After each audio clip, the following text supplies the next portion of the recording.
हुकूमतें कैसे बनती हैं, कैसे टूटती हैं। आपका तो कोई चांस ही नहीं है विकी लीक्स में जो आपके बारे में जिक्र आया है, अमेरिकन डोंट लाइक यू। नहीं, अमेरिकन तो power in Islamabad lies to the US embassy in Islamabad. WikiLeaks से तो ये जाहिर हो रहा है, और आपका तो वहां जिक्र ही नहीं है। मुझे वो पावर चाहिए नहीं जो अमेरिकनों के कंधों पर चढ़ के आनी है। मुझे कोई पावर की चेंज कैसे आएगी? जो अमेरिकनों के कंधों पर चढ़ के आएगा वो चेंज नहीं ला सकता। वो स्टेटस को का हिस्सा बनेगा। वो कहेगा जो वो कर रहे हैं, जो ये कर रहे हैं, ये अमेरिकनों के, ये जो सारे आए हैं, हम लिबरल हैं, ये लिबरल बन के आए हैं ना। हम लिबरल का मतलब कि जो अमेरिका कहेगा वो हम करेंगे। तो ये आप कर रहे हैं ना, तो क्या हुआ? एक्चुअली अमेरिकनों को कन्विंस करने की जरूरत है कि आपकी जो पुतला बनाने की, पुतले रखने की पॉलिसी है, फेल हो चुकी है। जो जुल्फिकार अली भुट्टो के साथ हुआ वो भी सबके सामने है। आप एंटी अमेरिकन हैं? मैं कभी किसी मुल्क का एंटी नहीं हो सकता। मैं अमेरिकन पॉलिसीज के खिलाफ। लेकिन अगर आपकी 80% अवाम आज अमेरिका के खिलाफ है, अगर फौज रिफ्लेक्ट करती है आपकी अवाम, तो इसका मतलब 80% फौजी भी अमेरिका के खिलाफ है, अंदर जो फौजी है।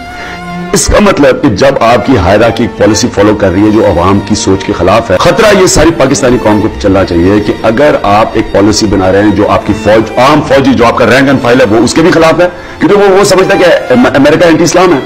अगर खान साहब, रनिंग आउट ऑफ टाइम। लेकिन अगर ये पॉलिसी फॉलो की, आपकी फौज के अंदर प्रॉब्लम्स आने वाले आगे।